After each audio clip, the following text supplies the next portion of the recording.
Fazer um balanço do desempenho do governo Lula sempre leva à seguinte questão, né? Balanço em relação ao quê? Né? Se o balanço for em relação à herança recebida do governo anterior, o desempenho é positivo. O Brasil está melhor hoje do que estava no final dos 2 primeiros anos do Cavernícola.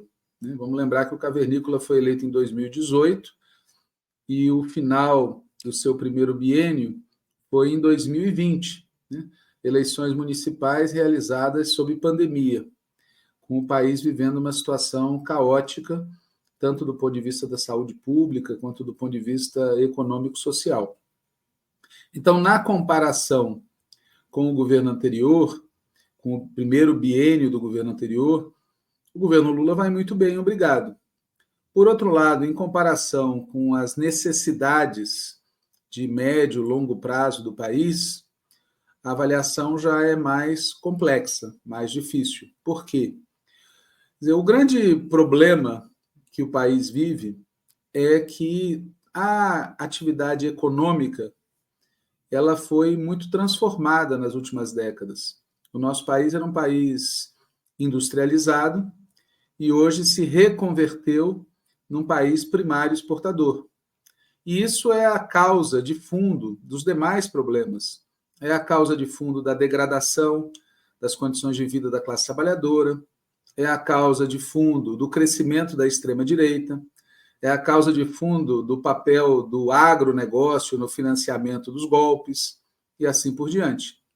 E esse problema não foi superado. Não estamos nem mesmo, na minha opinião, caminhando para superá-lo. Ou seja, quando a gente compara o governo Lula com o anterior, estamos muito bem, obrigado.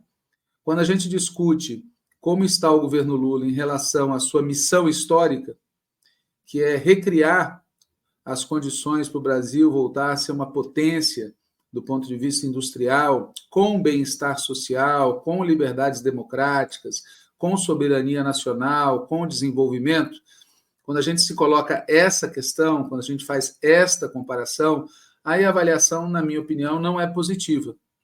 Nós estamos muito devagar. Nós estamos caminhando de lado, na minha opinião. E isso tem consequências políticas. Tem consequências políticas sérias.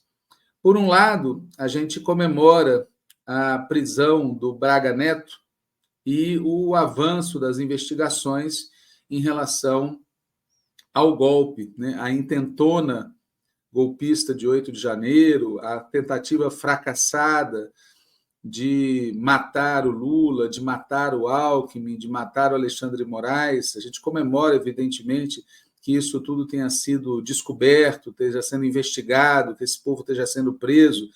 A gente pressiona para que não haja anistia, para que eles sejam condenados, Mas, quando a gente olha as pesquisas e quando a gente olha o resultado da eleição de 2024, a gente percebe que, apesar dessas novidades positivas no plano político-judicial, o fato do Brasil não ter dado um salto no seu desenvolvimento e o fato do governo ter uma postura muito recuada no debate político-ideológico fazem com que uma parcela substancial da população brasileira não abrace esse governo, não abrace o nosso governo, não comemore esses avanços como sendo um caminho para um futuro glorioso.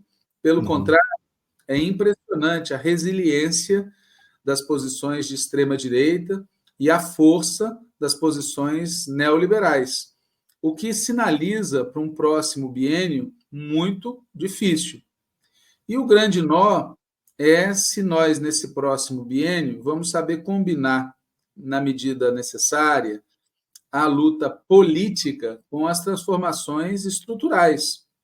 As duas coisas têm que andar lado a lado. O Brasil precisa fazer mudanças estruturais, em especial, o Brasil precisa acelerar o processo de industrialização e, ao mesmo tempo, é necessário travar uma disputa política muito intensa, não só contra a extrema-direita, mas também contra a direita neoliberal, que passa muito bem, obrigado.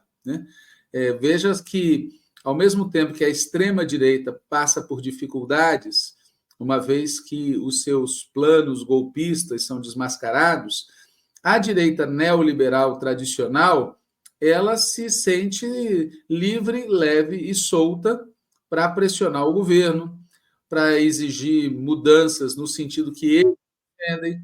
Então, é um quadro muito difícil, muito complexo, né? Muito complicado. Desse ponto de vista, portanto, fazendo esta comparação, a minha avaliação sobre 2024 não é positiva.